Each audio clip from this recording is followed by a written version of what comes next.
a weird experience because it's different than a lot of other places in the league, and one of that is there's some of that is just because it's a Bay Area team. What Bay Area has it, and Oakland specifically has its own different vibe that things are taken very seriously. The fans there are super passionate, but they're also just very supportive. It's a mix. It seems like as a visiting player, you go in there and you think about the Raiders, and it just seems like it's hell on earth. But actually, when you're one of them and they identify with you, they're awesome. And I think that kind of comes through the team. There's a level of comfort playing there that it's not a huge amount of expectations because of what everybody knows with the money thing. There's not superstars there. There's not recognizable names. It's just sort of guys coming in that. And the thing going with Billy is, I think they're very good at recognizing talent that is being underutilized, needs a chance somewhere else, and it fits their model of what they're trying to do.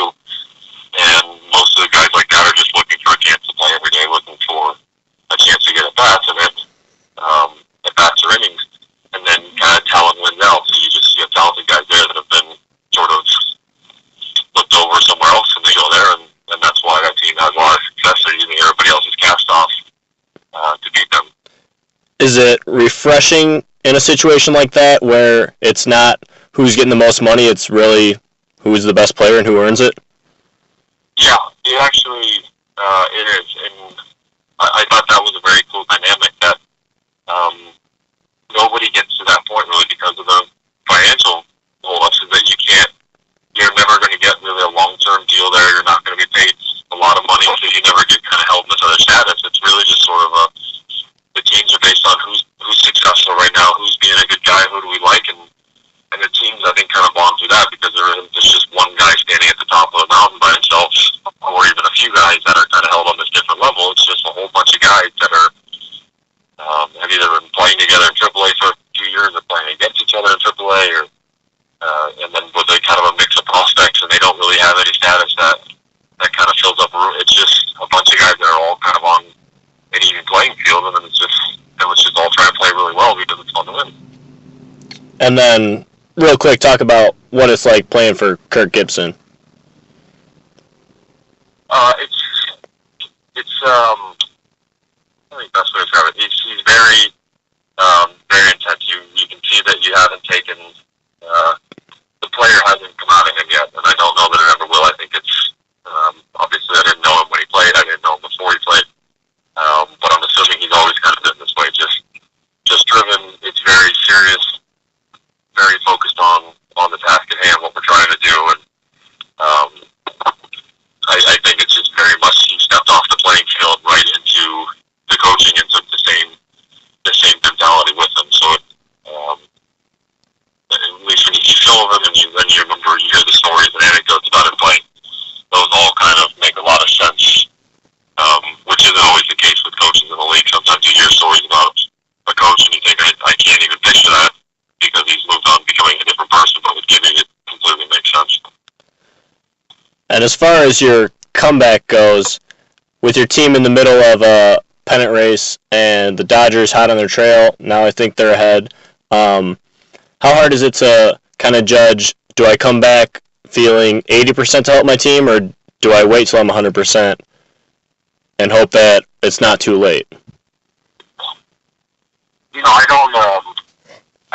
don't feel like I have 80%, 100% levels, at least with the way my injury works and the way it goes. If I was going off the shoulder surgery, where it is kind of like a killing the health meter back up and going. For me, it's usually once I heal, then I'm just kind of back to where I want to be. It's just actually getting game shape back in and remembering how to pitch. So I feel like usually once I get a few starts, I'm just kind of back to where my 100% is, and then I can go pitch. So I'm fortunate that I don't actually have to make that distinction of where, am I going to be competitive enough? It's usually just there if I've done all the proper steps in my rehab. And then finally, obviously the Diamondbacks didn't get Matt Garza.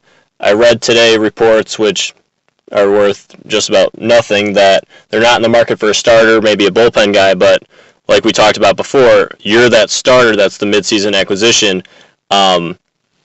What's going to be your biggest thing when you come back that you want to contribute, or what's the biggest thing that you're going to focus on when you come back?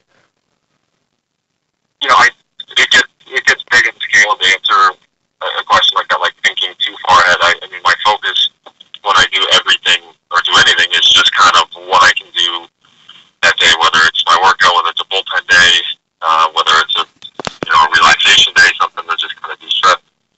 I try and just focus on that and let that all build up to being whatever it is, good or bad in the end. So trying to plan ahead and worrying about what I'm going to accomplish or what effect I'm going to have kind of puts the cart ahead of the horse. I want my focus on tomorrow, making sure that I'm prepared and I can do what I need to do to pitch, and then just building each day above that. I think the team needs, we need to keep rolling out quality starts. You need as many starters as you can that are throwing well, and with Cahill on the comeback trail as well, there's more lined up. So our odds are good, but for me, my focus has to just stay as small as possible and just kind of worry about the little things that I can control. Is there a target date for a return? Usually tomorrow would be, I don't know what the team's plan is. Usually I need about